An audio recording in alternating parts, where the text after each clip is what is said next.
আসসালামু আলাইকুম। কি অবস্থা সবার? মোটামুটি পরীক্ষার তো ঘোষণা টোষণা সব হয়ে যাচ্ছে। কেমনে কি করব না করব এগুলা ভেবে চিন্তে তো আসলে অবস্থা খুব খারাপ হয়ে যাইতেছে। তো সেই অবস্থা খারাপের সময়টুকুতে আসলে কোনো কিছু ভেবে বা এগুলো এত কিছু ভেবে টেবে সময় নষ্ট না করে যদি একটু কাজের কাজগুলো ঠিকমতো করা হয়, আমার মনে হয় যে সেটা আমাদের সবার জন্যই ভালো। আমার জন্যও ভালো, আপনার জন্যও ভালো। আমার কাজ হচ্ছে আপনারা কেবল ক্লাস ডেলিভারি দেওয়া, আর আপনার কাজ হচ্ছে সেই ক্লাসগুলো মানে 1x তো কেউ করেন না, এটা আমরা সবাই জানি। 1.5x আর যদি বলেন যে না এত স্লোতে আমার হবে না, তাহলে 2x, কিন্তু 2x একটু কষ্ট হয়ে যাবে। 1.5 বা 1.25x হচ্ছে আপনাদের জন্য বেটার। এখানে আজকে হচ্ছে আমাদের আলোচনার বিষয়বস্তু মানে আমাদের সাস্টের কোয়েশ্চেন প্যাটার্নটুকু এবং একই সাথে তার কোয়েশ্চেন ব্যাংক সলভিংয়ের জন্য কিছু কিছু কোশ্চেন থাকবে যে অন অ্যাভারেজ এগুলো একদমই আসলেই মার্কাটারি লেভেলের ইম্পর্টেন্ট, এবং টপিক অনুযায়ী কোশ্চেনগুলো যখন সলভ করা হবে মোটামুটি আমাদের সবার জন্যই হচ্ছে সুবিধাজনক হবে, যে আসলে আমরা কেমনে কেমনে এখানে করতে পারতেছি। আমি মোহাম্মদ নাজমুল হক তামিম পড়াশোনা করেছি ঢাকা বিশ্ববিদ্যালয় থেকে। আজকে সাস্টের কোশ্চেন ব্যাংকের প্রথম যে আমাদের ক্লাস, মানে আমি যে ক্লাসটুকু নিয়ে প্রথমবারের মতো আর কি আসলাম, সেটা হচ্ছে গুণগত রসায়ন, যে অধ্যায়টা হচ্ছে আমরা সবাই সবচেয়ে ভালো পারি, এবং এই অধ্যায়টুকু থেকে যত উপায়ে যত কোশ্চেনই আমাকে দেখ না হোক মানে দেওয়া হোক না কেন, আমরা কোনো না কোনোভাবে কি সেটা উত্তর দেওয়ার চেষ্টা করি। ওকে, তাহলে আমি যদি আমাদের প্রথম আলোচনার অংশটুকু শুরু করি, যে কোয়ান্টাম সংখ্যার উপর বেস করে, মানে বেসিক্যালি এটা পরমাণুর মডেলের সাথে কানেক্টেড, কিন্তু আমি চিন্তা করতে পারি কোয়ান্টাম সংখ্যা দিয়ে।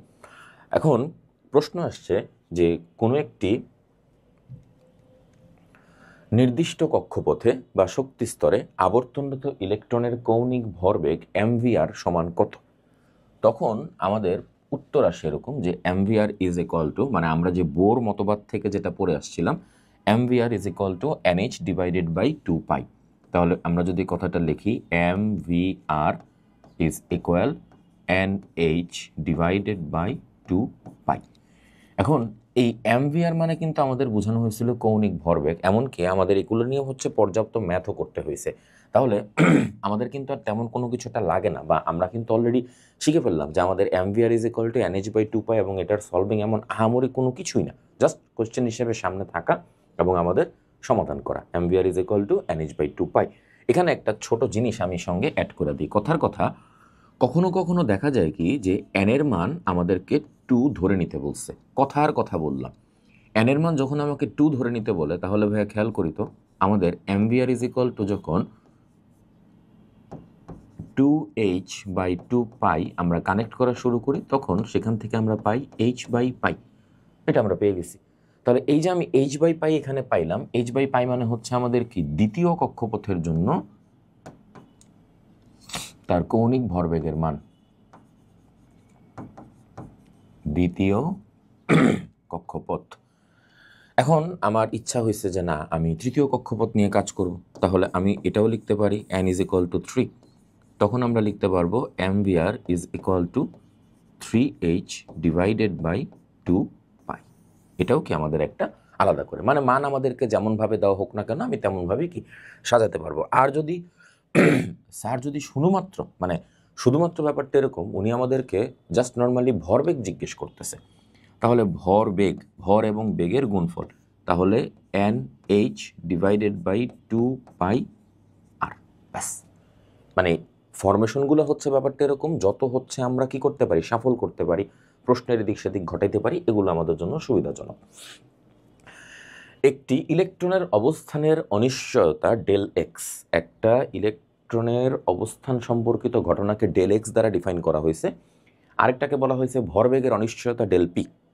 প্রশ্নে জানতে চাওয়া হয়েছে ডেল এক্স ইকুয়াল টু যদি 0 হয় তাহলে ডেল পি সমান কত, আর যখন ডেল এক্স সমান ইনফিনিটি তখন ডেল পি সমান কি। এখন এই যে কথাটুকু আমাদেরকে বলা হয়েছে, এটা হচ্ছে আমাদের হাইজেনবার্গের অনিশ্চয়তা নীতির উপর ভিত্তি করে হচ্ছে সাজানো। তাহলে হাইজেনবার্গের অনিশ্চয়তা নীতিতে যদি আমি ক্যালকুলেশন করতে চাই, তখন আমাকে বলা হয়েছিল যে ডেল এক্স আর del P greater than or equal, আমাদের হিসাবটা কি ছিল, কিছু একটার অনুপাত নিয়ে আমাদেরকে সেখানে কাজ করতে বলছে। অনুপাতের মানে আমার কোনো দরকারই নেই, আপনি শুধু এতটুকু মনে রাখেন যে আপনার del x into del p হিসাবটুকু এখানে আপনি কেমনে দেখাচ্ছেন, আপনার হিসাব অনুযায়ী এখানে আমাদের ভরবেগটাকে যদি আমি এখানে ডিফাইন করতে চাই, মানে যতটুকু সঠিকভাবে আমি ভরবেগকে কাউন্ট করতে পারবো, অ্যাজ ফর এক্সাম্পল আমি যদি 75% মতো এটাকে কানেক্ট বা কারেক্টলি ডিফাইন করতে পারি, এটার কারেকশন হবে অনলি কত পার্সেন্ট? 20%, 25%, মানে টোটাল মিলে আমাদেরকে কত বানাবে? 100%। তাহলে একটা যদি আপনি টোটাল কি বানাচ্ছেন, ডেল এক্স ইকুয়াল টু কি? 0।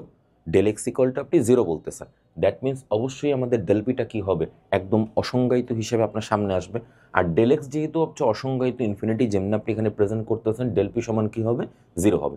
মানে একটা যদি সম্পূর্ণ সঠিকভাবে নিরূপণ করা সম্ভব হয়, তাহলে অন্য আরেকটা ঠিক তার অপোজিট দিকে চলে যাচ্ছে। মানে কোনোটাই সঠিকভাবে, দুটো একসাথে আপনি কখনোই সঠিকভাবে ডিফাইন করতে পারবেন না। এবং সেই অনুযায়ী আমাদের উত্তর আসতেছে ইনফিনিটি, দেন হচ্ছে কি 0, কারণ এটা আমাদের একটা ছিল কি 0, দ্যাট মিনস ওটা ডেলপি বা ভরবেগ হবে কি আমাদের অসংজ্ঞায়িত একটা মানে। এখন নাইট্রোজেনের 2p অরবিটালের যে ইলেকট্রন বিন্যাসটা আছে, এটা আমি কিভাবে দেখাইতে পারি?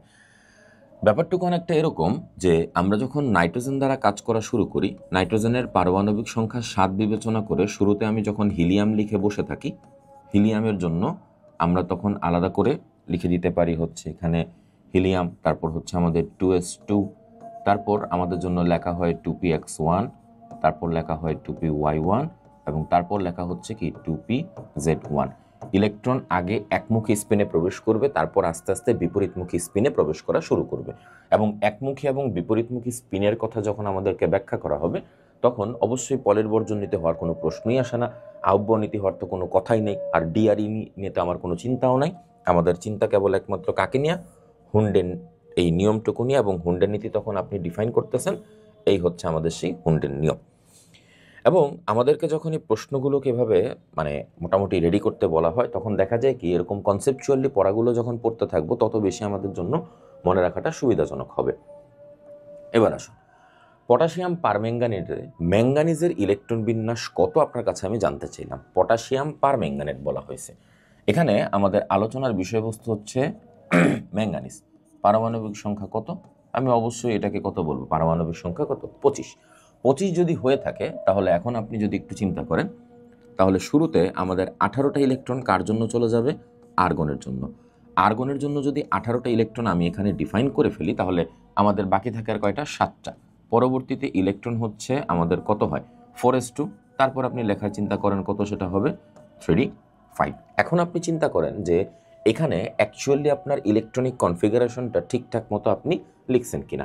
আর্গন বললেন 3d5 বললেন, 4s2 বললেন, argon 3d3, 3d0, 3d5, 4s1, 3d4, 4s2, এরকমভাবে আপনি সাজাইছেন এবং আপনি হিসাব করেন সুন্দরভাবে, এখানে কি বলতেছেন? 3d0, 4s0। এখন আপনার চিন্তা হচ্ছে আমি যে এইখানে এটা লিখলাম, আবার এটার উত্তরের সাথে যখন মিলাচ্ছি মিলে না কেন? কারণ আপনি যখন এখানে সাজাইছেন এই ম্যাঙ্গানিজের ইলেকট্রন বিন্যাসটুকু, আপনাকে এক্স্যাক্টলি উল্লেখ করে দেওয়া হয়েছে আপনি কাকে নিয়ে কাজ করতেছেন। কোশ্চেনটা বুঝেন, শুধুমাত্র পটাশিয়াম পারম্যাঙ্গানেট বলা হয়েছে এখানে, নট জিনিসটা এটা যে আপনাকে ম্যাঙ্গানিজ নিয়ে আমি বা ম্যাঙ্গানিজকে আমি স্বতন্ত্রভাবে আপনার সামনে দিছি। ম্যাঙ্গানিজ যখন আপনি স্বতন্ত্রভাবে কাজ করতেছেন, তখন আপনার ইলেকট্রনিক কনফিগারেশন এটা কাজ করবে। কিন্তু যখন আপনি আমাকে বলতেছেন যে না, আমি পটাশিয়াম পারম্যাঙ্গানেটের অভ্যন্তরস্থ ম্যাঙ্গানিজ নিয়ে কাজ করব, এবং আপনি এটা আমাদেরকে গ্র্যাজুয়ালি বলছিলেন তার জারণ মান কত? +7 হিসেবে আপনি ডিফাইন করছিলেন। +7 কি এভাবে ভাবে বা এমনি এমনি আমাকে বলতে পারছিলেন? নো, +7 আপনি আমাকে বলতে পারছিলেন এটাই যে জারণ মানের ভিত্তিতে। তার জারণ মান যখন আপনি আমাকে ডিফাইন করতেছেন, দ্যাট মিনস ডেফিনেটলি সেইখানে তার ইলেকট্রনগুলো আর আগের অবস্থায় নাই, সে যৌগের অভ্যন্তরস্থ গঠনে অংশগ্রহণ করে ফেলছে। কয়টায়? 7টায়। তাহলে আপনার এই জায়গাতে 4s2, 3d5, তার মানে আপনার 4s কি ফাঁকা হচ্ছে, আপনার 3d সেটাও কি ফাঁকা হচ্ছে। ফলাফলস্বরূপ তখন আপনার উত্তর গিয়ে দাঁড়াচ্ছে কোথায়? Argon 3d0, 4s0। এই কারণেই এই টাইপের প্রশ্ন যখন কোনো একটা যৌগ প্রশ্ন করে যৌগের অভ্যন্তরস্থ কোনো মৌল নিয়ে আমাদেরকে কাজ করতে বলবে, ওই মৌলটার বেলায় কতটুকু তার জারণমান হচ্ছে কিংবা তার কতটুকু পরিমাণ ইলেকট্রন আদান প্রদান হচ্ছে, তার মানের ভিত্তিতে এসেই আমরা চিন্তা করব এখানে তার ইলেকট্রনিক কনফিগারেশন আসলে কি হবে। ঠিক আছে, আসুন, কোয়ান্টাম সংখ্যা n, l এবং m দ্বারা যথাক্রমে কি কি বোঝায় আপনাকে? কোয়ান্টাম সংখ্যা কি কি বলছি আপনাকে বলেন তো? কোয়ান্টাম সংখ্যা n, l এবং m, এটা হচ্ছে আমাদের মেইন পয়েন্ট। মৌলের পারমাণবিক সংখ্যা জীবনেও সম্ভব না, বাদ। পরমাণুতে অবস্থিত ইলেকট্রনের আকৃতি, ওটাও হবে না, মানে অপশন দেখে দেখে আপনি বাদ দিচ্ছেন। পরমাণুতে অরবিটালের আকার, এটা ঠিক আছে। এল মানে আমাদের আকৃতি এবং কি আমাদের ত্রিমাত্রিক দিকবিন্যাস, আপনার গবেষণা করার কোনো দরকার নাই, আপনি অলরেডি তার উত্তর এখানে বের করে ফেলছেন। সেটা কি? পরমাণুতে অরবিটালের আকার, আকৃতি এবং ত্রিমাত্রিক দিকবিন্যাস। এবং আপনি যদি বোনাস হিসেবে এখানে এসকেও বের করে নিয়ে আসেন, তাহলে এস হবে কি আমাদের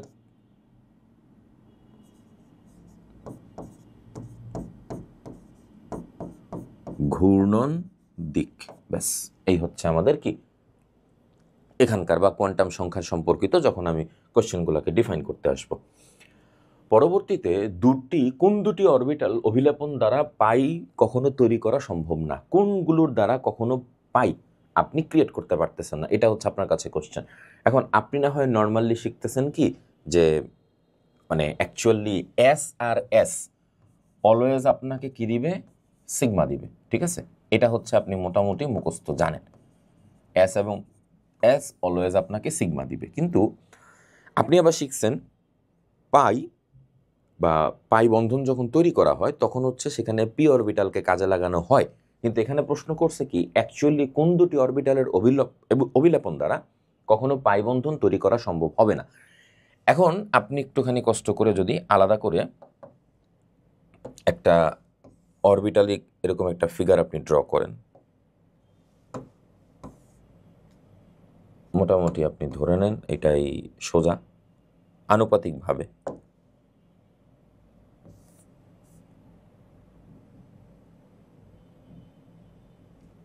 ওকে, এবার আপনি যখন হচ্ছে এটাকে আঁকছিলেন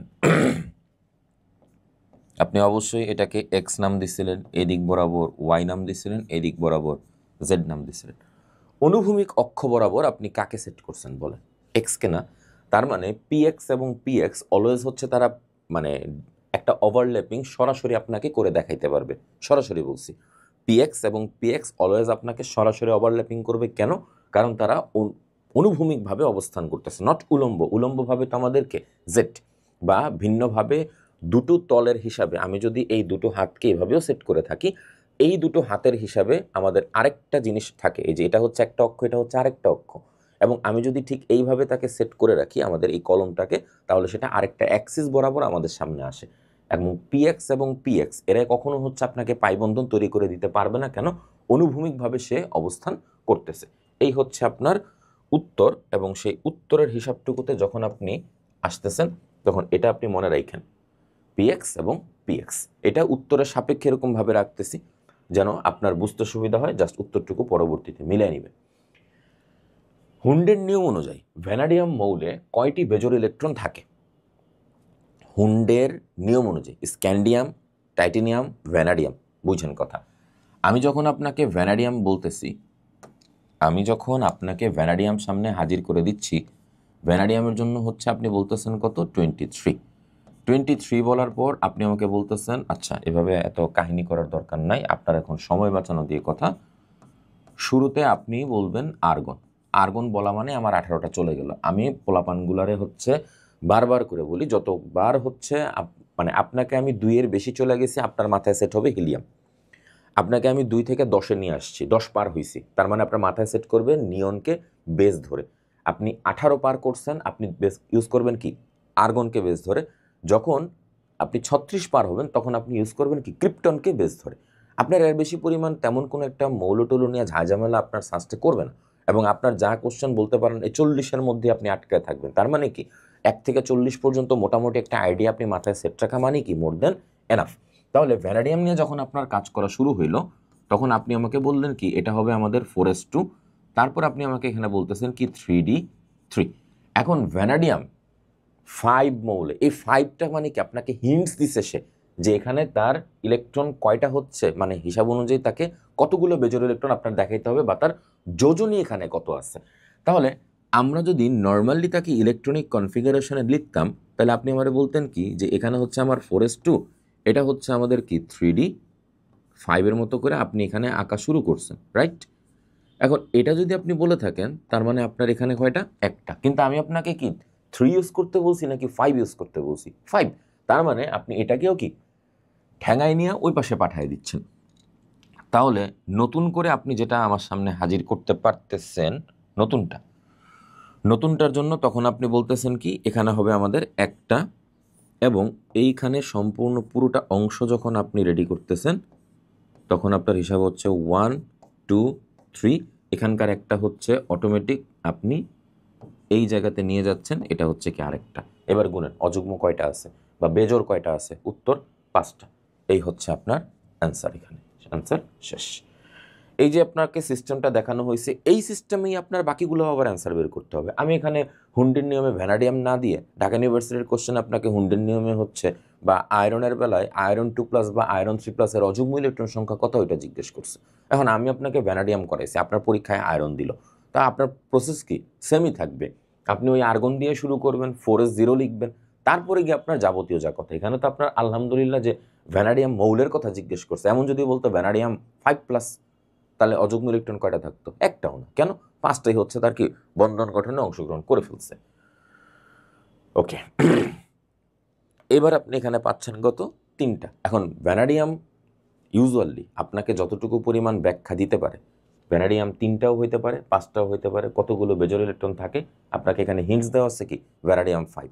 এখন ইউজুয়ালি যদি ভ্যানাডিয়াম 3 আপনি বিবেচনা করতেন তাহলে আপনার দ্বারা অবশ্যই কি এখানে সম্ভব হবে। ঠিক আছে, এখন প্রশ্ন আসতে পারে যে আদতে কি ভ্যানাডিয়াম 5 বা 3 হওয়া পসিবল, নাকি কোনোটাই পসিবল না, নাকি দুটোই পসিবল।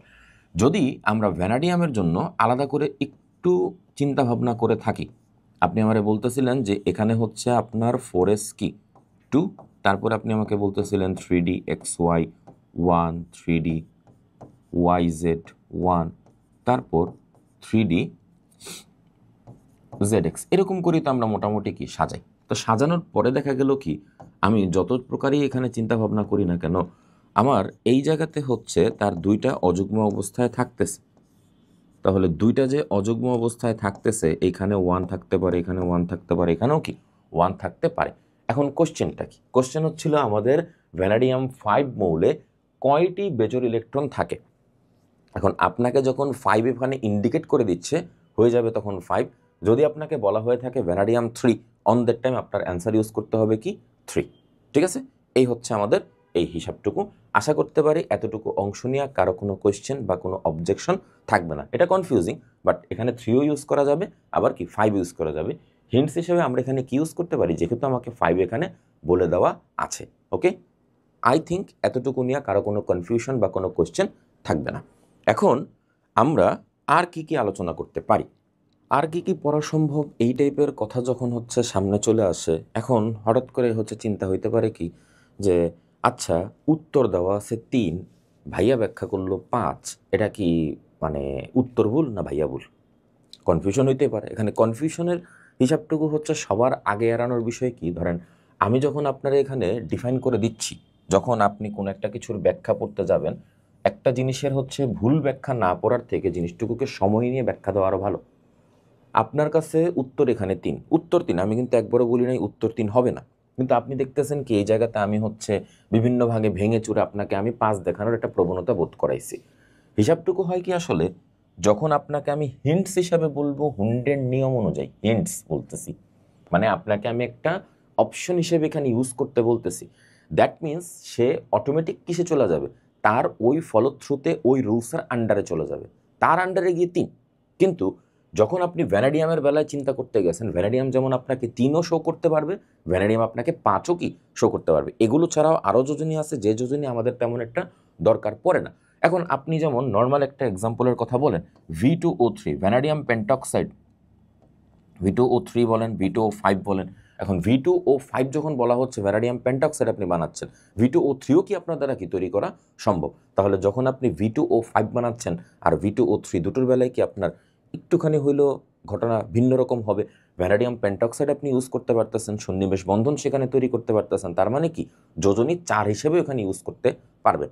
এখানে আপনি অপশন হিসেবে উত্তর 3 দাগাবেন ঠিকই, আবারও বলছি উত্তর 3 ঠিকই দাগাবেন, কিন্তু যদি হুন্ডের নিয়ম কেবলমাত্র আপনাকে না বলে থাকে যে ভ্যানাডিয়াম 5 সেখানে হচ্ছে আপনার সর্বোচ্চ কতগুলো বেজোর ইলেকট্রন থাকতে পারে, আপনার উত্তর তখন 3-এর পরিবর্তে চলে আসবে কততে, 5-এ। ঠিক আছে, এখন এবার আসি এই টাইপের কোশ্চেন হচ্ছে শুধুমাত্র সাস্ট না, মানে অল ওভারঅল যতগুলো বিশ্ববিদ্যালয়ের ভর্তি পরীক্ষা আসে সবগুলোর জন্যই হচ্ছে আপনার গুরুত্বপূর্ণ একটা টপিক বা পোর্শন। নিচের কোয়ান্টাম নাম্বারের কোন সেটটি অবাস্তব? সেট অবাস্তব বিবেচনা করতে গেলে আপনার চিন্তা করতে হয় কি, এন এর যেই মানগুলো আমি বের করতে পারবো, এন এর যে মান, ওই মানের তুলনায় এল এর মানটা আমার কি হইতে হবে, ছোট হইতে হবে। মানে এল এর তুলনায় এন এর মানটা কি বড়। আপনি শুধু তাকান তো সবগুলোর দিকে, n equal to n equal to n equal to n equal to, L এর মান 1100, মানে এতটুকু পর্যন্ত সব ঠিক। যেই মাত্র আপনি এম এর মানের কাছে যাচ্ছেন, আপনি খেয়াল করে দেখেন এল এর মান আর এম এর মান কিন্তু সমান হয়ে যেতে পারে, কোনো সমস্যা তাতে নাই। তাহলে সমান যদি হয়ে যায় তাহলে 0 1 1 প্লাস 1 0 0 সবই ঠিক আছে। কিন্তু ভাই যেই মাত্র আপনি এইখানে গেছেন, যাওয়ার পরে দেখলেন কি আপনার এল এর মান দেওয়া আছে 0, আপনার এম এর মান দেওয়া আছে 2। এখন আপনি শিখছেন এল এর মান যদি আপনাকে 0 দেওয়া হয়ও, আপনার এম এর মান 0 ছাড়া কোনো কিছু এই জীবনে সম্ভব না, মানে 0 হবে। তার মানে মানটা আপনি ভুল লিখছেন। সুতরাং আপনার দ্বিতীয় আর কোনো চিন্তা না করে আপনি পেয়ে গেছেন কি আপনার মান কি, এটাই হচ্ছে অ্যান্সার, বা যেটা অবাস্তব হিসেবে আপনার সামনে হাজির হইল।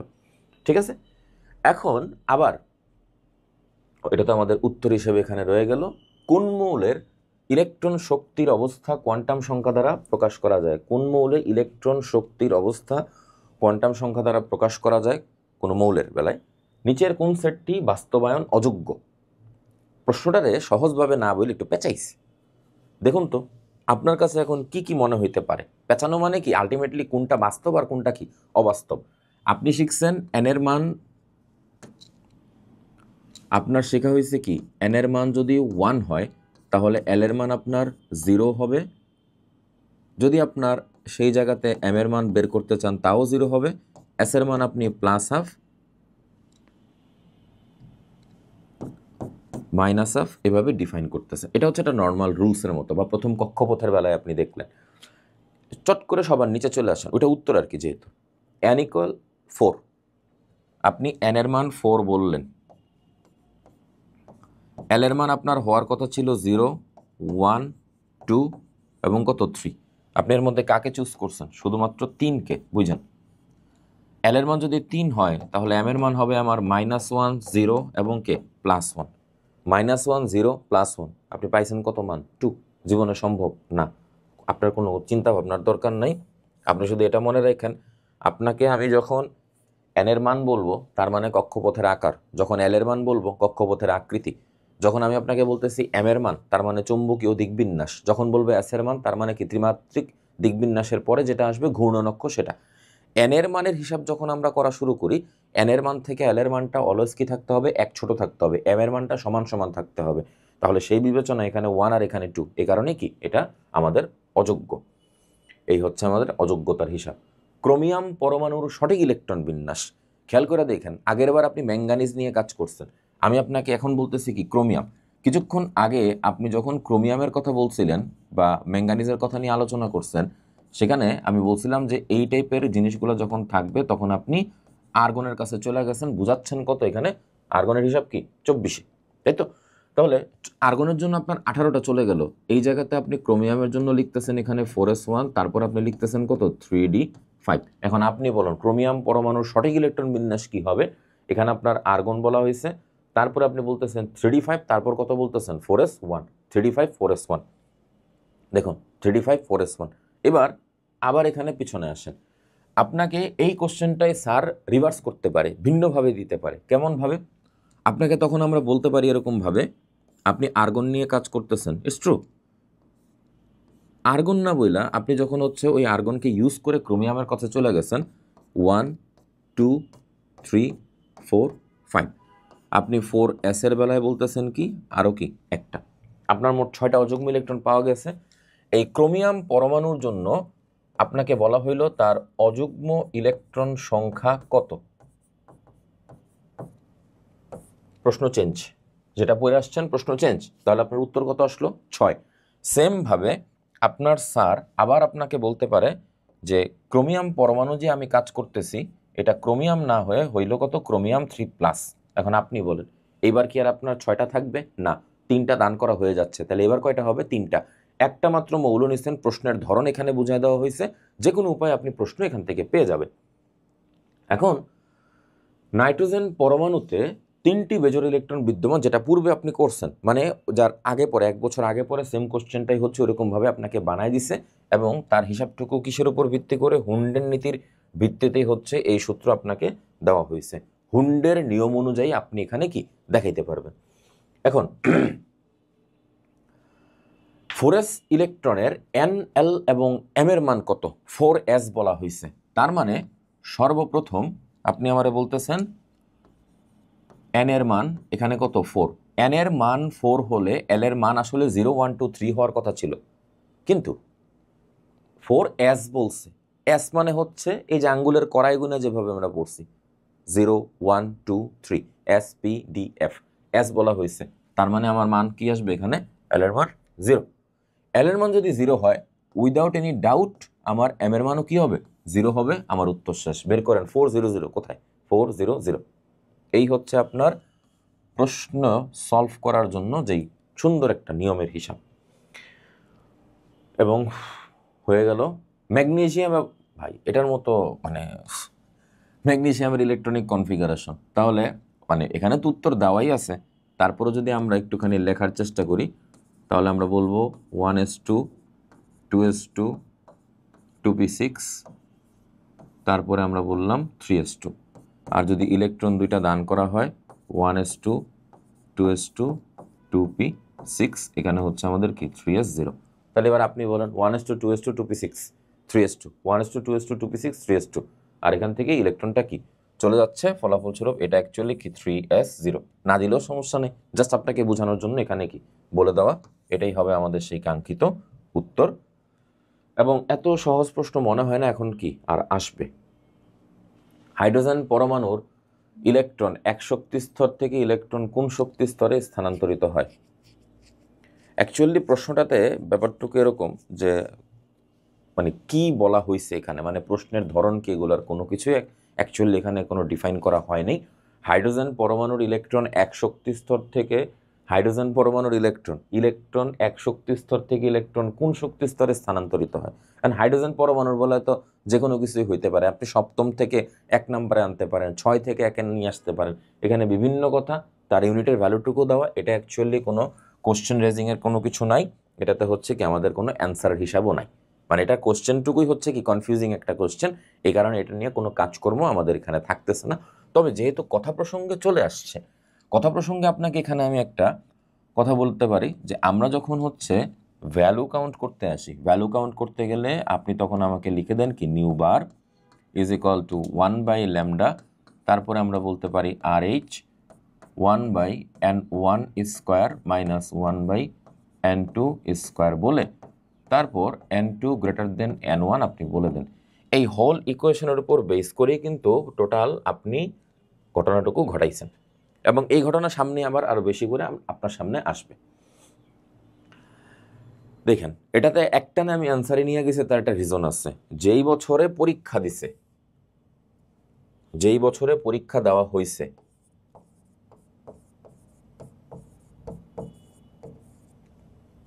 ক্যালকুলেটর ছিল, আমি আপনাকে ক্যালকুলেটর সহ ক্যালকুলেশন না করে ক্যালকুলেটর ছাড়াই আপনাকে করানোর হিসাবটুকুতে আসি, যেহেতু আমার আশেপাশে আমি ক্যালকুলেটর এখন মানে কোনোভাবে হচ্ছে খুঁজে পাচ্ছি না, আপনারা মান বসায় সেখান থেকে অ্যান্সার মিলাই ফেলতে পারবেন যদি ক্যালকুলেটর দিয়ে করে। হাইড্রোজেন পরমাণুর ক্ষেত্রে বামার সিরিজে বর্ণালী রেখার সর্বোচ্চ সংখ্যা কত হতে পারে, মানে আপনার কাছে আমি তরঙ্গ সংখ্যা জানতে চাইছি। এখন আপনি কিছুক্ষণ আগে আমারে বলছেন না যে নিউ বার, রাইট? তাহলে নিউ বার যদি আমারে বলেন, তাহলে RH এর মানটা কত? আমি RH কে RH হিসেবেই রাখি, ঠিক আছে? রেখে আমি বলতেছি বামার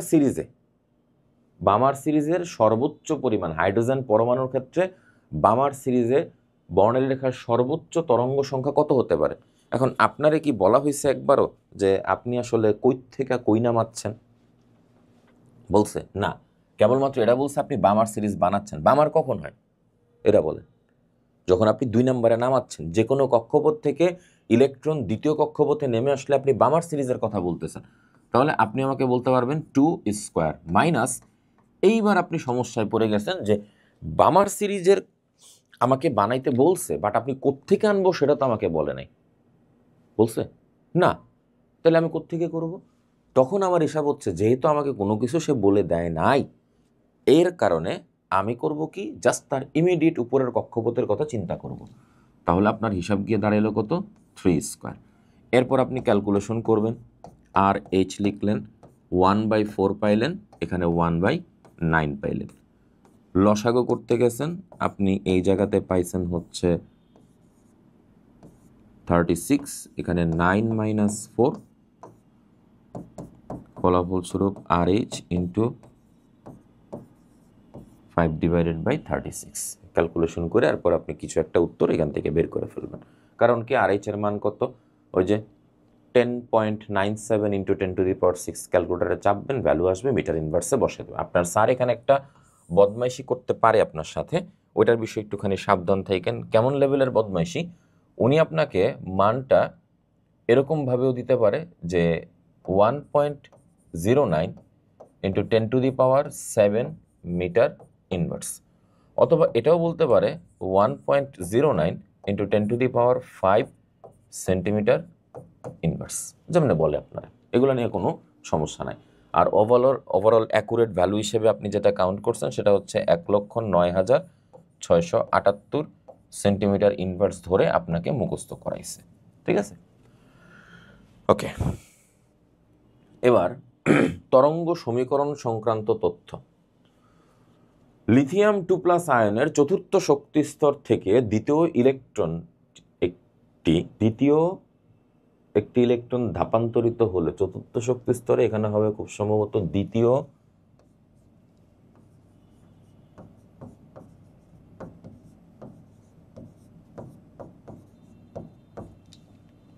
লিথিয়াম 2+ আয়নের চতুর্থ শক্তি স্তর থেকে দ্বিতীয় শক্তি স্তরে একটি ইলেকট্রন ধাপান্তরিত হলে বিকিরিত রশ্মির তরঙ্গ দৈর্ঘ্য কত মিটার হবে? ক্যালকুলেটর নেন, হাতে বসান সুন্দর করে, তখন হচ্ছে আপনার ক্যালকুলেশন এসে দাঁড়াবে কোথায়, 1/λ-তে। আবারও 1/λ। RH এর ভ্যালু আপনি ইউজ করবেন। RH এর ভ্যালু ইউজ করার আগে আপনি ইকুয়েশনটাকে একটু গুছায় নেন। আপনি বলতেছেন চতুর্থ বলছে না, 4 নামাচ্ছেন কোথায়, দ্বিতীয়তে, তাহলে 2 স্কোয়ার, এখানে হচ্ছে 1/4 স্কোয়ার ইন্টু জেড স্কোয়ার, এখানে হচ্ছে আপনার লিথিয়াম 2+। এরপর আপনার ক্যালকুলেশনে যা আসে, যেহেতু আপনি লিথিয়াম পরমাণু দ্বারা কাজ করতেছেন, ফর দ্যাট আপনার ক্যালকুলেশন ঠিক এই প্রসিডিউরে চলে আসবে। ক্যালকুলেটারে মান বসাবেন, টোটাল ক্যালকুলেশনের হিসাব আপনার এখানে ক্লিয়ার, একদম A to Z। মানে লিটারালি আপনার ওই সমীকরণ কেবল ওই একটাই হবে, ওইটার উপর বেস করে আপনি কোশ্চেন সমানতালে কি করবেন, সাজাবেন। হাইড্রোজেন পরমাণুতে একটি ইলেকট্রন কোনো উচ্চ শক্তি স্তর থেকে নিম্ন শক্তি স্তরে স্থানান্তরিত হলে 102 ন্যানোমিটার তরঙ্গ দৈর্ঘ্যের আলো বিকিরিত হয়। আবার বলছি কথাটা, হাইড্রোজেন পরমাণুতে একটি ইলেকট্রন কোনো উচ্চ শক্তি স্তর থেকে নিম্ন শক্তি স্তরে স্থানান্তরিত হলে 102 ন্যানোমিটার তরঙ্গ দৈর্ঘ্যের আলো বিকিরিত হয়। তার মানে আপনারে আমি কোনো একভাবে তার ল্যামডার মান বলে দিছি কত, 102 ন্যানোমিটার। ইলেকট্রনটি কোন শক্তি স্তর থেকে স্থানান্তরিত হয়েছে সেটা আপনাকে প্রশ্ন করছে।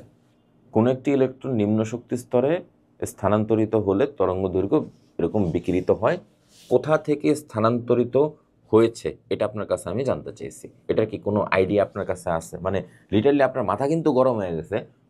একটি ইলেকট্রন কোন উচ্চ শক্তি স্তর থেকে নিম্ন শক্তি স্তরে স্থানান্তরিত হলে 102 ন্যানোমিটার থেকে এরকম কিছু একটা আলো বিকিরিত হয়, ইলেকট্রনটি কোন শক্তি স্তর থেকে স্থানান্তরিত হয়েছে বলে আপনি মনে করতেছেন, বা আপনার কাছে অপশনটুকু এখানে জানতে চাইছে।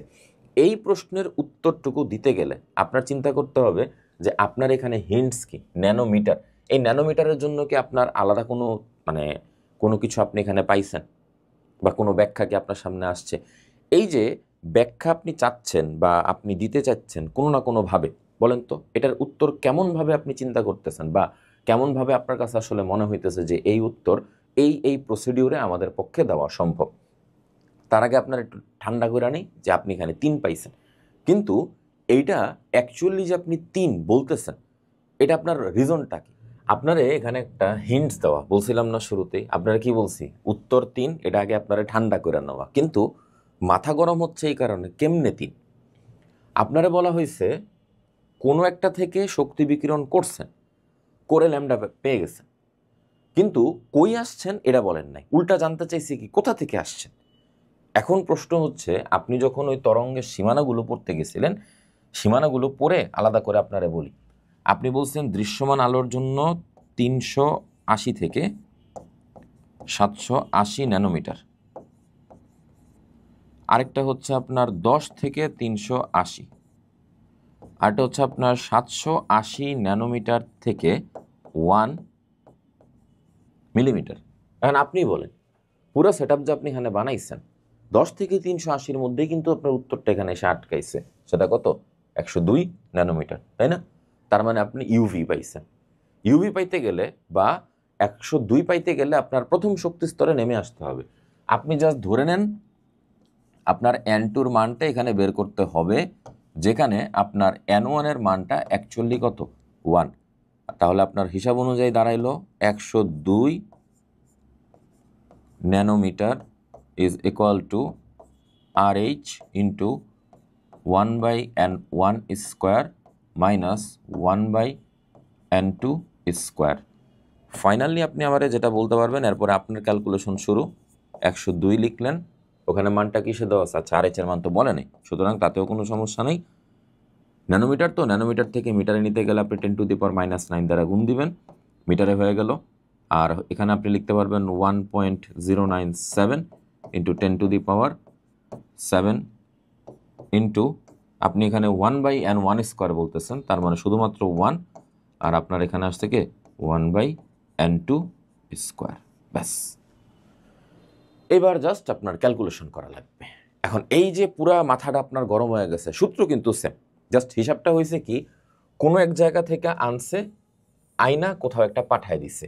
একমাত্র হিন্টস ছিল কত? 102 ন্যানোমিটার। এবং আপনাকে কথার কথা এখানে 102 না বলে আমি 550ও বলতে পারতাম। 550 বলা মানে আপনি কোন কথায় নামাইছেন? 2-এ। এখন আমি আপনাকে 850 বলতে পারতাম, 850 বলা মানে কোথায়? আপনি 3-এ নামাইছেন। তখন উত্তর অমনভাবেই কি আপনি পাবেন।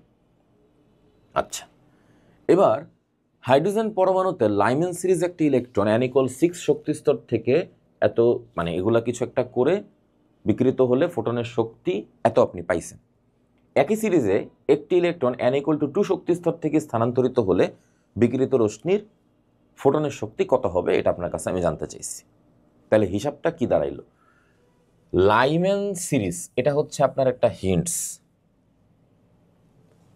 লাইমেন সিরিজে আপনি ঘটনাটুকু ঘটাইছেন, তাহলে লাইমেন সিরিজে যে আপনি কাজটুকু করতেছেন, একটি ইলেকট্রন N=6 শক্তি স্তর থেকে বিকৃত স্থানান্তরিত হলে বিকৃত আলো ফোটনের শক্তি আপনি এত পাচ্ছেন। এরপর আপনাকে বলা হয়েছে একই সিরিজে একটি ইলেকট্রন N=2 থেকে স্থানান্তরিত হয়েছে। একই সিরিজ মানে লাইমেন সিরিজ, 2 থেকে কোথায় আসছে? একে আসছে।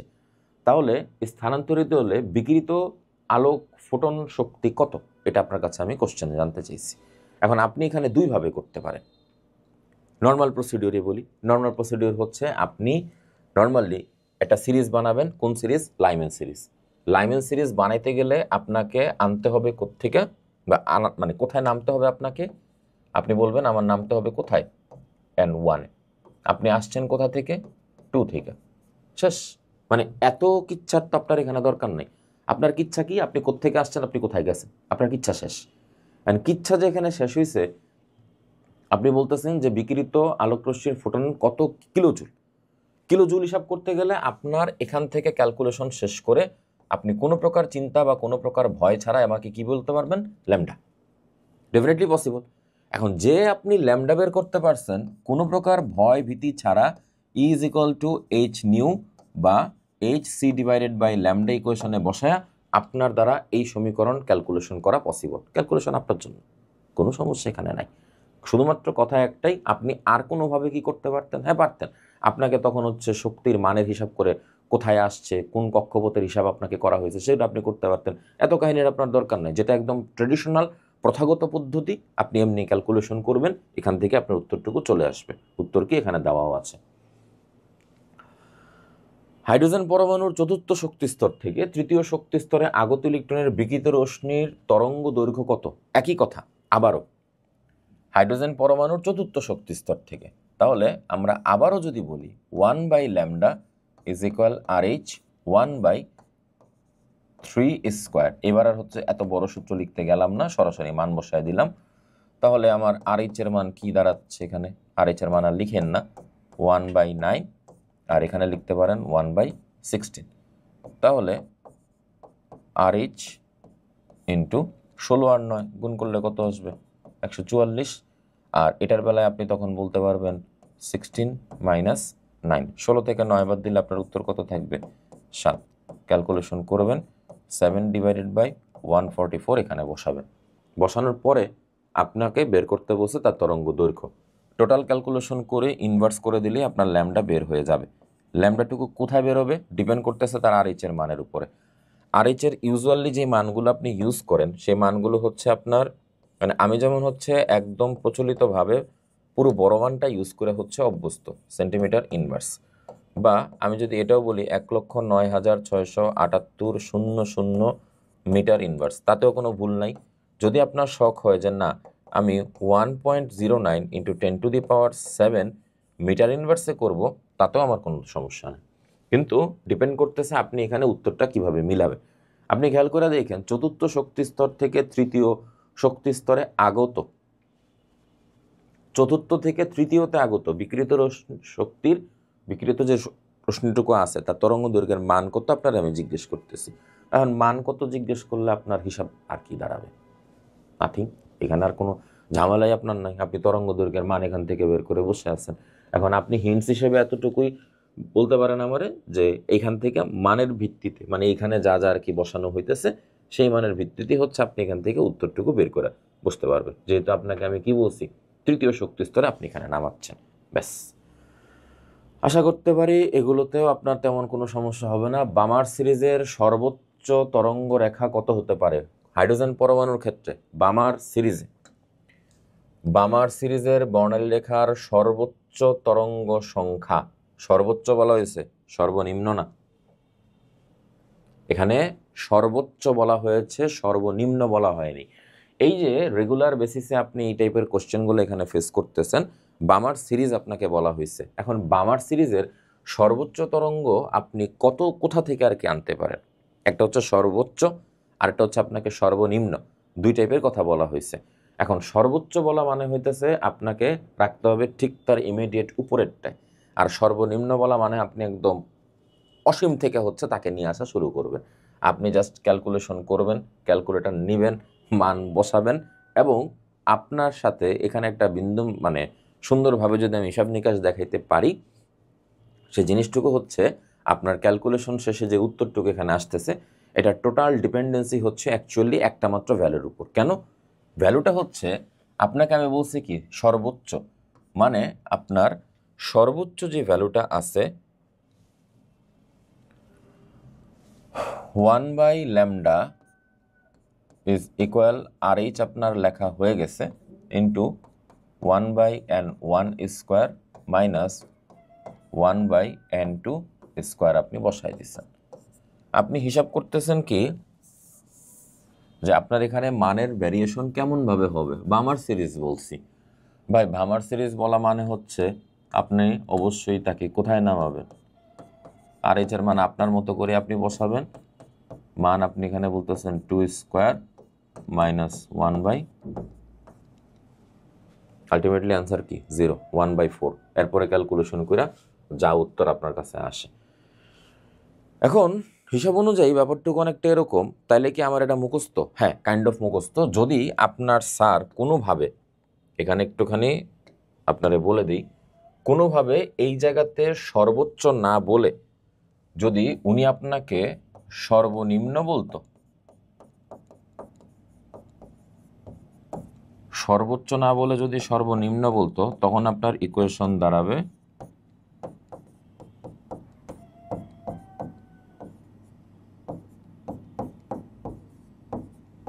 এই হচ্ছে আপনার জাস্ট হিসাব, আর কিছু দরকার নেই। ওকে, ভর ত্রুটি, বন্ধন শক্তি সংক্রান্ত তথ্য, এগুলি মানে ঢেল ভাত, এগুলো নিয়ে আপনি টেনশন করেন। কীরকম, ধরেন আপনার আমি বললাম কি যে কি বলে, প্রকৃতিতে 35 ক্লোরিন 37 ক্লোরিনের পরিমাণ যথাক্রমে এত এত %।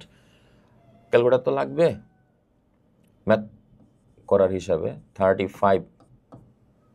35 হচ্ছে ক্লোরিন, ওই কত পার্সেন্ট আছে? 75.53, 75.53 প্লাস 37 কতটুকু আছে? 37 ইন্টু 24.47 ডিভাইডেড বাই, আপনি কি করবেন বলেন? এই যে টোটাল প্রসিডিওর আপনি এখানে বের করছেন, ক্লোরিনের টোটাল পারমাণবিক ভর আপনি এখানে কত বলতেছেন? এই পারমাণবিক ভর বের করার জন্য লিটারালি আপনি ঠিক এই প্রসিডিওরে করে গেলেই কি আপনার উত্তরটুকু চলে আসবে। এখন বেসিক্যালি আপনার উত্তরের জন্য যে ঝামেলাটুকু আসলে লেগে যেতেছে, ঝামেলা আসলে তেমন কোনো কিছু না। মানে এই টাইপের ম্যাথ অ্যাকচুয়ালি আপনি কইরা একদম অভ্যস্ত না, এটা হচ্ছে সবচেয়ে বড় সমস্যা। মানে আপনার কাছে অল অফ এ সাডেন এগুলো যখন দিবে তখন মনে হবে যে আপনি আসলে কিছুই পারেন না, বা আপনার কাছে মানে পুরা গন্ডগোল লেগে যাইতেছে আপনার কাছে। তো যার কারণে এই টাইপের মানে যত সহজভাবে এই প্রশ্নগুলা আপনার সামনে আর কি অ্যাকচুয়ালি হাজির করা থাকবে, ওইটা আপনি যে কোনো উপায় হোক কি একটু চিন্তা করেন, বা মানে যেগুলো আমাদের পড়া জিনিস, আমাদের পারা জিনিস, তাহলে আপনি যদি এই জায়গাতে একটু 100 দ্বারা হচ্ছে এটাকে হিসাব করে দিই, কোনোভাবে হচ্ছে ওই মোবাইলের ক্যালকুলেটর যদি আর কি এখানে কাজে লাগাই, তাহলে সেক্ষেত্রে আমার তেমন কোনো কিছু মনে হয় না যে তেমন কোনো সমস্যা হবে।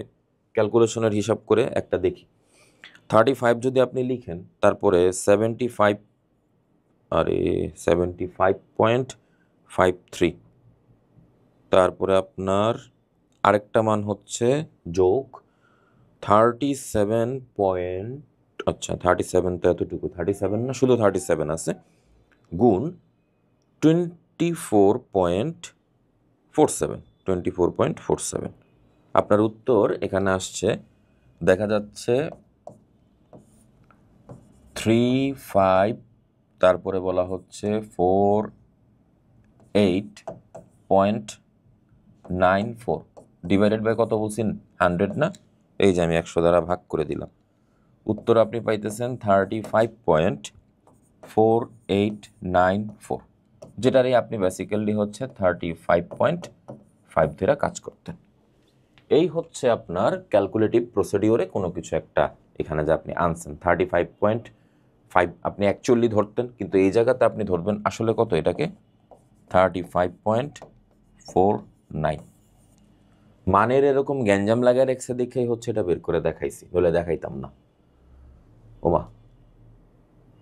কিন্তু অ্যাকুরেট ক্যালকুলেশনে দেখেন ওখানে 75.53 যা কিছু এখানে ভ্যালু দেওয়া আছে, আমি A to Z এভরিথিংই হচ্ছে চয়েস করছি, আপনিও দেখবেন চেক করে, এবং আপনার এই এতটুকুর প্রসিডিওরে হচ্ছে যা দেখানো আছে এই সবগুলোর ভিত্তিতেই হচ্ছে আপনার এই ক্যালকুলেশন সাজানো, এবং যা অ্যাকুরেট ভ্যালু আসবে ওইটাই অ্যান্সার। মানের ভ্যারিয়েশন হতে পারে, এই বিষয়ে সাবধান, ঠিক আছে?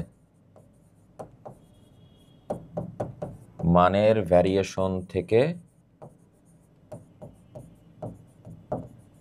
সাবধান। এবার বুঝছেন আমি আর কোনো ম্যাথের বেলায় কোনো কিছু করি নাই, কিন্তু এই জায়গাতে আমি কেন ম্যাথটা করার জন্য হাত দিছিলাম আপনারা কেবলমাত্র দেখানোর জন্য। ওকে, এটা মোটামুটি একটু মজার।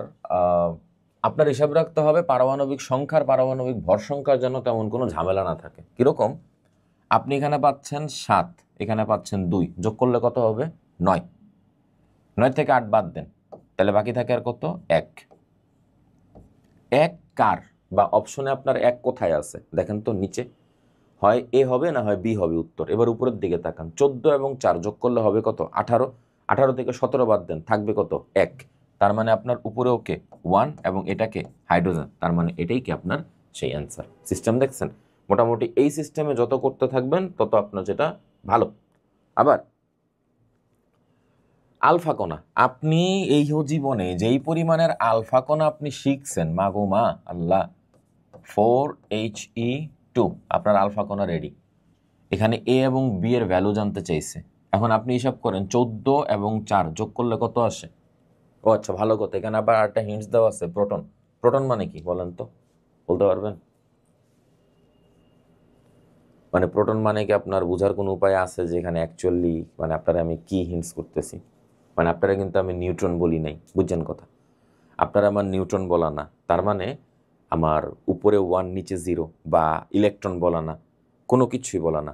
আপনাকে আমি প্রোটন কথাটুকু বলতেছি, মানে আপনার 1H1 হিসাবটুকু কইরা আপনি এখানে চিন্তা করতেছেন একটা প্রোটনই আছে, আর কিচ্ছু নাই। এক হাইড্রোজেনে এক প্রোটন ব্যতীত আর কিচ্ছু নাই। তার মানে আপনি এখন এটাই লিখবেন। তাহলে আপনি এখানে 14 লিখতেছেন, এখানে কি লিখতেছেন? 4 যোগ করলে কত আসে? 18। 18 আর এই জায়গাতে যদি আপনি লিখেন কত? 1, তাহলে 18 থেকে এক বাদ দিলে থাকবে কত আপনার? 17। এখন 17 আপনি কোথায় পাইছেন? এই দুইটা জায়গার মধ্যে। এর মধ্যে আপনারা হিন্টস দিছে কি আবার অক্সিজেন আছে, তার মানে অবশ্যই ওইটা জীবনেও নয় হবে না, ওইটা হবে কত? 8। তার মানে আপনার উত্তর হিসাবে এখানে আসতেছে কত? 17 ও এখানে কত? 8। কেন? কারণ আলফা কণার বিবেচনায় 7 আর 2 যোগ করলে তার প্রোটন সংখ্যা হয় কত? 9। এর মধ্যে একটা আপনি সরায় ফেলতেছেন, ওই একই তো। তাহলে হিসাব অনুযায়ী আপনার ঘটনা কি দাঁড়াচ্ছে? আপনার ঘটনা দাঁড়াচ্ছে আপনি এখান থেকে কারে বের করছেন? অক্সিজেনের কথা চিন্তা করতেছেন। এই হচ্ছে আপনার সেই অক্সিজেন, 17 and 8। ঠিক আছে? অ্যাটম বোমা কিসের ভিত্তিতে আপনার তৈরি করা হয়েছে? Nuclear fission. এটা তো মনে করেন একদম ঠাড়া আমাদের মুখস্থ। তাহলে ফিউশনের হিসাবটা কোনটা? হাইড্রোজেন বোমা। ব্যাস। মানে আপনারা এমসিকিউতে এরকমভাবে দিবে, টেকনিক্যালি যদি এডি মনে রাখতে না পারেন, আপনার বাপ হচ্ছে পড়ালেখা করাটা খুব বিপজ্জনক অবস্থায় চলে যেতেছে। তাইলে সোডিয়াম ক্লোরাইডের দ্রাব্যতা 36। আবারও বলতেছি, সোডিয়াম ক্লোরাইডের দ্রাব্যতা 36। একটি পাত্রে 200 গ্রাম জলীয় দ্রবণে 50 গ্রাম লবণ মিশ্রিত আছে। সম্পৃক্ত দ্রবণটিকে সম্পৃক্ত করতে কত গ্রাম লবণ প্রয়োজন? দ্রাব্যতা আপনারা আমি কত বলে দিছি? 36। দেখেন, দ্রাব্যতা আপনাকে আমি 36 বলছি। এখানের মেইন কাহিনী হচ্ছে তার জলীয় দ্রবণ। দেখেন 200 গ্রাম জলীয় দ্রবণে 50 গ্রাম আপনার মিশ্রিত অবস্থায় আছে, তাহলে তার দ্রাবকের পরিমাণ কত? 150 গুণ কত? 100। আপনি বের করবেন কতটুকু মিশাইলে সে কি হবে? একটা সম্পৃক্ত দ্রবণ হবে। এখন আপনি সম্পৃক্ত দ্রবণ বের করতে গেছেন, তাহলে আপনার ডাব্লিউ এখান থেকে কত দাঁড়াইলো? ডাব্লিউ আপনার দাঁড়াইলো 150 ডিভাইডেড বাই 100 গুণ হচ্ছে আমাদের 36। 50 দ্বারা ভাগ করেন, এখানে হবে আমাদের 3, এখানে হবে আমাদের কত? 2। তাহলে এবার আমাকে বলেন 3 এবং 36, বা আরও যদি হিসাব চান, এখানে আমাদের কত? 18। তাহলে 3 এবং 18 গুণ করলে আমাদের উত্তর কত আসে? 54। তাহলে আপনার ভাষ্যমতে 54 গ্রাম যদি আপনি মিশাইতেন, তাহলে সে একটা সম্পৃক্ত দ্রবণ তৈরি করতে পারত। কিন্তু আপনি মিশানো কত? 50। তাহলে মিশাইতে হবে কত? 54 থেকে 50 মাইনাস দিয়ে দিবেন, আপনার উত্তর কত আসতেছে? 4। এই আপনার উত্তর 4। এই হচ্ছে আপনার উত্তরের হিসাব। বোঝা গেছে? মানে আপনারা সরাসরি ওইভাবে ম্যাথগুলো দিবে না, একটু ভিন্ন আঙ্গিকে আপনাকে সাজায় দিবে।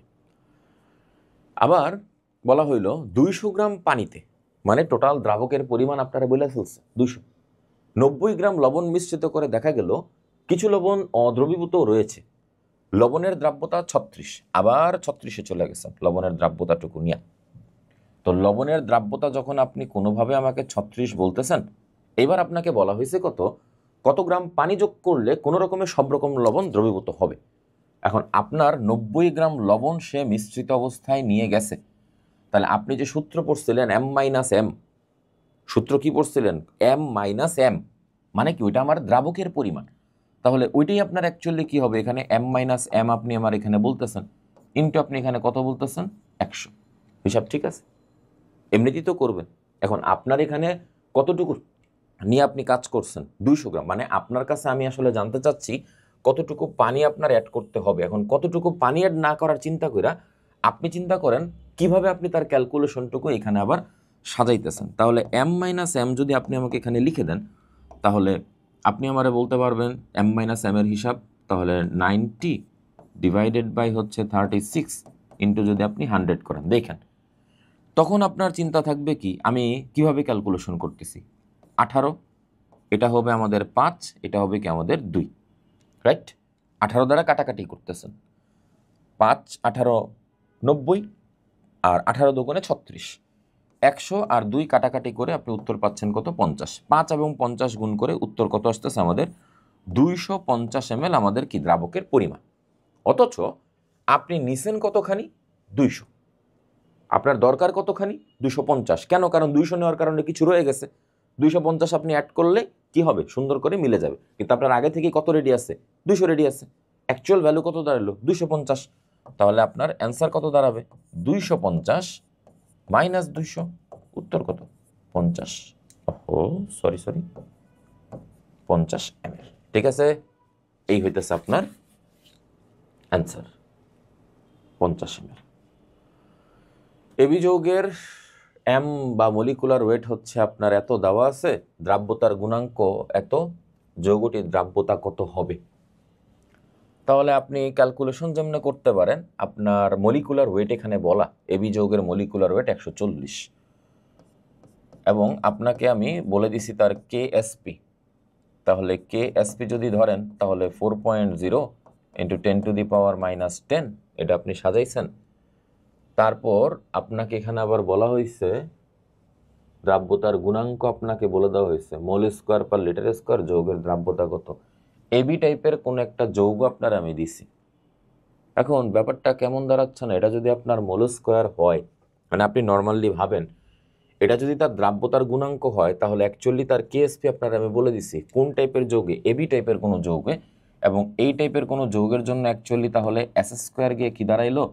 4.0 ইন্টু 10⁻⁻4, আচ্ছা -10। তাহলে আপনার উত্তর তো অ্যাকচুয়ালি তাহলে এখানে হওয়ার কথা সামথিং ফিশি। কোশ্চেনটা কেমন কেমন লাগতেছে। তাহলে এস এর পরিমাণ যদি আপনি কাউন্ট করেন, এটার বিষয়ে প্রশ্নের প্রেজেন্টেশনে হালকা পাতলা একটু গন্ডগোল আছে যতটুকু আমার মনে হচ্ছে। কারণ মলিকুলার ওয়েটের কাজটা থাকতো যদি আপনার এখানে গ্রামের কোনো কিছু দেওয়া থাকতো, তখন এই মলিকুলার ওয়েট তো আপনার কোনো একটা তেমন কোনো কাজে লাগতেছে না। তাহলে 4.0 ইন্টু 10⁻⁻10 আপনি আমারে বলে দিচ্ছেন। তাহলে আপনি আবার বলতেছেন 4.0, এখানে করলেন কি 10⁻⁻5 হোল টু দি পাওয়ার আমার 2 দেখাচ্ছেন। তাহলে এটা কাটাকাটি, 4কে রুট করলে আপনার অ্যান্সার আসে কত? 2.0 ইন্টু 10⁻⁻5।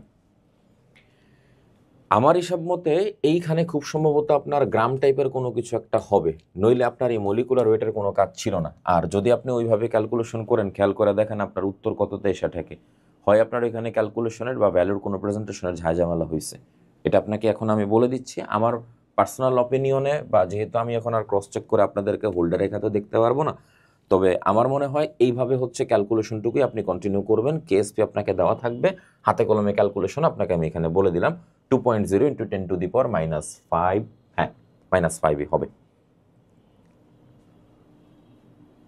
মানে আসলেই হ্যাঁ, কোশ্চেনে ঝামেলা আছে। আপনাদেরকে যেটা দেখাইছি এটাই হচ্ছে টোটাল এখানে ফরমেশন ঠিকঠাক। ওই যে দেখছেন, নো অ্যান্সার, এখানে কোনো অ্যান্সার নাই, হিসাব ঠিকই আছে। এটা এখন মানে এই যে এটা দেখছেন না, এখন এই যে এটা হচ্ছে কি আপনার জীবন তেনা তেনা করে দেওয়ার জন্য হাজির হয়েছে এবার, মানে আল্লাহর হস্তে মুখস্থ। এবং আপনি মোটামুটি এটারে মারবেন এই যে এরকম ভাবে। প্রশ্ন কি আসে, একটা প্লাটিনাম তার ঘন HCl এ ভিজিয়ে পরীক্ষণীয় লবণের একটি দানা তাতে লাগিয়ে দীপশিখায় বর্ণ খালি ইটের মতো লাল। আপনার হিন্টস এইখানেই শেষ। কোনো একটি মৌল দীপশিখায় খালি চোখে ইটের মতো লাল কালার আপনারা দেখাচ্ছে, ব্রিক্রেট অথবা ইটের মতো লাল কালার একমাত্র হচ্ছে আপনাকে ক্যালসিয়াম দেখাবে, টকটকে লাল স্ট্রনশিয়াম দেখাবে। এটাও বলে দিলাম, মুখস্থ করেন। এই যে আপনার উত্তর শেষ, ক্যালসিয়াম। ঠিক আছে, পরের কোশ্চেন আসেন। শিখা পরীক্ষায় সোডিয়াম, পটাশিয়াম, ক্যালসিয়াম কি কালার শো করে? সোডিয়াম করে সোনালী হলুদ, বুঝছেন? সোডিয়াম সোনালী হলুদ, ওইটা আপনি মুখস্থ করছেন। তার মানে অপশন এ হইতে পারে, বি হইতে পারে, ডি হইতে পারে, বাকি সিও কাটা, ইও কাটা। পটাশিয়াম কি কালার শো করবে? বেগুনি। আর পটাশিয়াম যদি বেগুনি করে, তাকায় দেখেন এবার বেগুনি কই আছে, এটাও কাটা, এটাও কাটা। তাহলে আপনার উত্তর গিয়ে দাঁড়াচ্ছে কোথায়? এটাতে। উত্তর মিলান। দেখছেন কাহিনী? দুটি টেস্ট টিউব, পটাশিয়াম ব্রোমাইড এবং পটাশিয়াম আয়োডাইড, তাতে গাঢ় সালফিউরিক অ্যাসিড যোগ করলে নিম্নের দুটি বর্ণের ধোঁয়া দেখা যায়। আপনি একটা জিনিস আবার শিখছেন কি, আয়োডিন, ঠিক আছে, আর হচ্ছে আপনার ব্রোমিন। এর মধ্যে ব্রোমিন হচ্ছে গিয়ে নর্মালি আপনাকে লাল কালার দেয় ব্রোমিনের কারণটা, আর আয়োডিনের বেলায় সেটা হচ্ছে বেগুনি হিসাবে আপনার সামনে আসে। ঠিক আছে, এখন আপনি একটা ছোট্ট খেলা দেখেন। উত্তর দিচ্ছেন, বেগুনি পাইছেন, এবার আবার পিছনে আসেন। এই যে আপনার আমি আয়োডিন বেগুনি, আমি কিন্তু ব্রোমিনটা আগে লেখা, কিন্তু ব্রোমিনটা আমি পরে লিখছি, আয়োডিন আগে লেখা।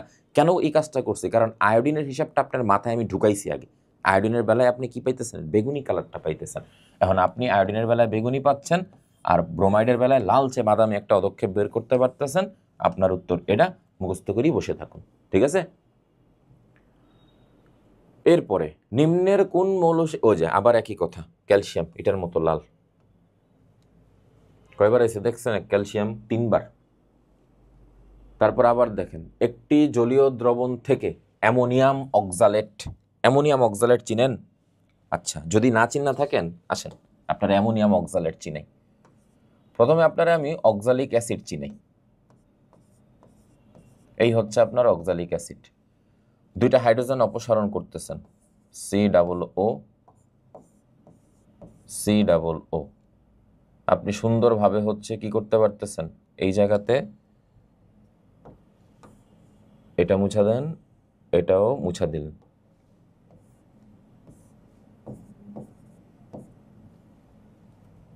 এইভাবে দেখাচ্ছেন, যদিও প্রেজেন্টেশনটা আসলে অ্যাকচুয়ালি এরকম ভাবে দেখানো যায় না। অ্যামোনিয়াম অক্সালেট যখন আপনি লিখতেছেন, তখন আপনি আলাদা করে আবার বলতে পারবেন যে এখানে C+O -NH4+, আবারও C+O -NH4+, দুইটা পাইছেন। অ্যামোনিয়াম অক্সালেট নিছেন, এটা নেওয়ার মানে লেখার কারণ আছে একটা। ওই পদক্ষেপ অ্যাসিটিক অ্যাসিডের সাথে অদ্রবণীয় জলীয় HCl এর দ্রবণীয় জলীয় দ্রবণটিতে কোন ধাতুর আয়ন বিদ্যমান? এখানে এমন ধাতুর আয়নই বিদ্যমান হবে অ্যাকচুয়ালি যার যোজনী হচ্ছে 2। প্রথম হিন্টস আপনারা আমি দিয়ে দিলাম, প্রথম হিন্টস আপনাকে দেওয়া শেষ। তার মানে কোনো প্রকার ভয়ভীতি ছাড়া আপনি অ্যালুমিনিয়ামকে কেটে দিচ্ছেন। বেরিলিয়ামের বেলায় পারতপক্ষে কোনো শনাক্তকরণ সম্পর্কিত আলোচনা আপনার বইয়ের মধ্যে পড়ানো হয়নি, এবং তার মধ্যে ম্যাগনেসিয়াম নিয়েও কোনো আলোচনা নাই। আপনার উত্তর সেটা গিয়ে থাকবে কোথায়? ক্যালসিয়ামে। কারণ আপনি এখান থেকে হচ্ছে ক্যালসিয়াম অক্সালেটের কারণ কি আপনি যখন হচ্ছে আয়ন শনাক্তকরণ করতে গেছেন, আপনাদেরকে আমাদের ভার্সিটির কোর্সের ক্লাসেও শেখানো হয়েছে যে সাদা অদক্ষেপ কারা কারা দিতে পারে, সাদা অদক্ষেপ কারা কারা দিতে পারে। তখন আপনার হিসাব গিয়ে আসতেছে কোথায়? ক্যালসিয়াম আমাকে কি দিবে? সাদা কালার দিবে। অ্যালুমিনিয়াম আপনাকে কি দিবে? সাদা কালার দিবে। কিন্তু আমি আপনাকে একটা টেকনিক্যালি কথা বলে দিছি, এইখানে যারা যুক্ত হচ্ছে, যারা আপনাকে পদক্ষেপ পড়ানোর জন্য কোনো কিছু করতে চাচ্ছে, ঘুরে ফিরে তার কথা কি? তার কথা হচ্ছে আমি এই জায়গাতে দ্বিযোজী কিছু একটা খুঁজে বের করব, সেটা কি আমার ক্যালসিয়াম, এবং আপনার উত্তর ক্যালসিয়াম হবে। এবং আমি সুন্দর করে হচ্ছে যার পরবর্তী স্লাইডে যাব, এখানে ভুলবশত উত্তরটা একটু উল্টাপাল্টা করে দেওয়া। উত্তর aluminium, but it's not true. এটা হবে না, এটা হবে কি? ক্যালসিয়াম। ঠিক আছে, ওকে। এডি মুখস্থ, মানে এডি একদম ঠাড়ায়া পুরাদমে মুখস্থ। ক্রোমাটোগ্রাফি কি? ক্রোমাটোগ্রাফি হচ্ছে আপনার একটা পৃথকীকরণ পদ্ধতি, মানে আপনি কিভাবে তাকে পৃথক করতে পারতেছেন। কোন মিশ্রণের কি বলছে, তরল উপাদানকে তাপ প্রয়োগে বাষ্পে পরিণত করে, ওই বাষ্পকে শীতল ও ঘনীভূত করে আবার তরলে পরিণত করে মিশ্রণ থেকে পৃথক পৃথক করার যে প্রক্রিয়া, সেই প্রক্রিয়ার নাম আপনি কি দিছেন? পাতন পদ্ধতি না পাতনিত? পাতনিত হওয়ার কথা, এটা পাতন পদ্ধতি। মানে পাতনের এই কারণে আপনাদেরকে এইখানে একটা হিন্টস দেই। হিন্টসটা হচ্ছে কষ্ট করে পাতনের ক্লাসিফিকেশনটাও আপনার একটুখানি পড়েন, এটা আপনার জন্য অনেক কাজে দিবে। পাতনের ক্লাসিফিকেশন, ঠিক আছে। কঠিন যৌগের বিশোধনের জন্য কোনটি প্রযোজ্য হবে না? কঠিন যৌগের বিশোধনের জন্য কোনটি প্রযোজ্য হবে না? একটা ছোট্ট হিন্টস দেখবেন, আসেন। মিশ্রণের তরল উপাদানকে তাপ প্রয়োগে তরল থেকে তারে বাষ্পে পরিণত করে, বাষ্পকে শীতল করে আবার আপনি তরলে পরিণত করতেছেন। কোন পদ্ধতি? পাতন। এবার আপনি পরের কোশ্চেনে আবার আসেন, কঠিন যৌগের বিশোধনের জন্য প্রযোজ্য নয় কোনটা? তাহলে মাথায় যদি ঘটে বুদ্ধি থাকে, উত্তর কিন্তু সমাধান হয়ে গেছে। এটা আমার কে হবে? পাতন। দেখছেন সিস্টেম? মানে আপনি পড়েন নাই তো কি হয়েছে, সিস্টেমেটিক ওয়েতে পড়ালেখা করলে দেখবেন কি পড়ার মতো পড়া ঠিকই হয়ে গেছে। ঠিক আছে, আচ্ছা। এই যে ধরেন আপনারে এতক্ষণ পর্যন্ত যা কিছু বললাম এগুলো হচ্ছে আমাদের স্বাস্থ্যের গুণগত রসায়নের একটা জিনিস। এখন বলতে পারেন যে ভাইয়া গুণগত রসায়নের মধ্যেই আপনি আবার হচ্ছে কর্মমুখী রসায়নটা নিয়ে আসলেন। আনার একটা কারণ কি আপনি নিজেই প্রমাণ পাবেন এখন। কি কারণ? প্রথম কোশ্চেন, পানি শোধনে জীবাণুনাশক হিসেবে কোন যৌগ বা কোন মৌল ব্যবহার করা হয় জীবাণুনাশক হিসেবে? এটার উত্তর হবে আপনার ক্লোরিন পানি। ঠিক আছে, এটা আপনার জন্য মুখস্থ। এগুলো হচ্ছে পূর্বতন এডিশনের যে বইগুলোতে বিস্তারিত ব্যাখ্যা ওইরকমভাবে প্রেজেন্ট করা, ওইরকমভাবেই আপনি শিখতেছেন, পড়তেছেন। এবং আপনি ক্লোরিন পানি দিয়েই হচ্ছে করতে পারবেন। কেন? সেখানে হচ্ছে আপনার হাইড্রোক্লোরিক অ্যাসিড এবং ক্লোরাস অ্যাসিড এরকম করে নিম্ন ঘনমাত্রা কিছু তৈরি করতে পারে, ফলাফলস্বরূপ জীবাণুগুলোকে ধ্বংস করা তার জন্য সুবিধাজনক হয়। এরপর আপনারা আবার আমি প্রশ্ন করতেছি একটা, দেখেন 37 ডিগ্রি সেলসিয়াস তাপমাত্রায় আপনি কোনো কিছু নিয়ে একটা কাজ করছেন। আপনার কাছে জানতে চাইছে যে এখানে কোন এনজাইমটা আপনি ইউজ করতে পারতেছেন। এখন আপনার কাছে কি মনে হয় এখানে কোন এনজাইম ব্যবহার করলে আপনার এটা সমাধান হবে? জাইমেস, ইনভার্টেস, মাইকোডার্মা, মাল্টেস। আসেন, এখানে যে আপনি ইনভার্টেস কথাটুকু বলছেন এটা আপনার উত্তর হিসেবে সামনে আসছে। এখন এটা দেখা আপনাদের মধ্যে আবার কারো কারো কোনো কোশ্চেন থাকে যে দুটো একই জিনিস এরকমভাবে লেখার দরকার কি? কিন্তু আপনারা আবার এটা বলে দেওয়া এটার নাম হচ্ছে একটা গ্লুকোজ আর এটার নাম হবে কি আপনার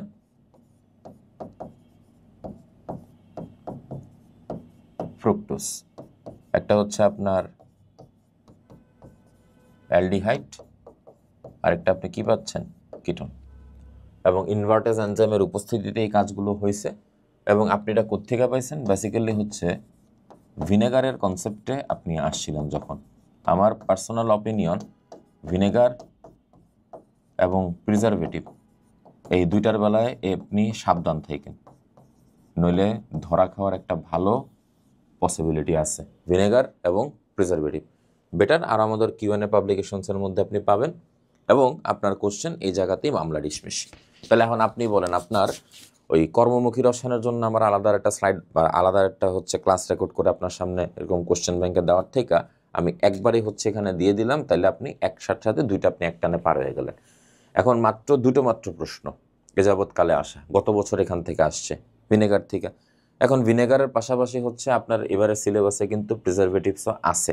তাহলে আপনি প্রিজারভেটিভ থেকে যদি ঠিকমতো না পড়ে থাকেন, প্রিজারভেটিভগুলোর নাম কোনটা অ্যান্টিঅক্সিডেন্ট, কোনটা অ্যান্টিমাইক্রোবায়াল, কোনটা হচ্ছে আলাদা করে অন্যান্য যা জিনিস, সেক্ষেত্রে সেটা আপনার জন্যই ক্ষতিকর। তাহলে ওভারঅল আপনি আজকে যে আলোচনাটুকু এখানে পাইছেন বা করলেন, এই আলোচনাটুকুই হচ্ছে আপনার গুণগত রসায়ন অধ্যায়ের জন্য আমাদের সর্বাধিক পঠিত বা সবচেয়ে ভালো জানাশোনা একটা অধ্যায়। ঠিক আছে? সো আশা করতে পারি আপনাদের আরও বেশি সুবিধাজনক অনেক কিছু এখানে হবে। সবাই হচ্ছে ঠিকমতো পড়াশোনা করতে থাকেন। পরীক্ষার যেহেতু বেশি দিন আর সময় নাই, সর্বোচ্চ পরিমাণ চেষ্টাটুকুই আশা করি আপনাদের দ্বারা হবে। সবাই ভালো থাকুন, সুস্থ থাকুন। পরবর্তীতে অন্য একটা চ্যাপ্টার নিয়ে আবার আপনাদের সাথে আলোচনার জন্য ভাইয়া চলে আসব। ততদিন পর্যন্ত আপনাদের সর্বাঙ্গীন মঙ্গল কামনায় বিদায় নিচ্ছি। খোদা হাফেজ। আসসালামু আলাইকুম।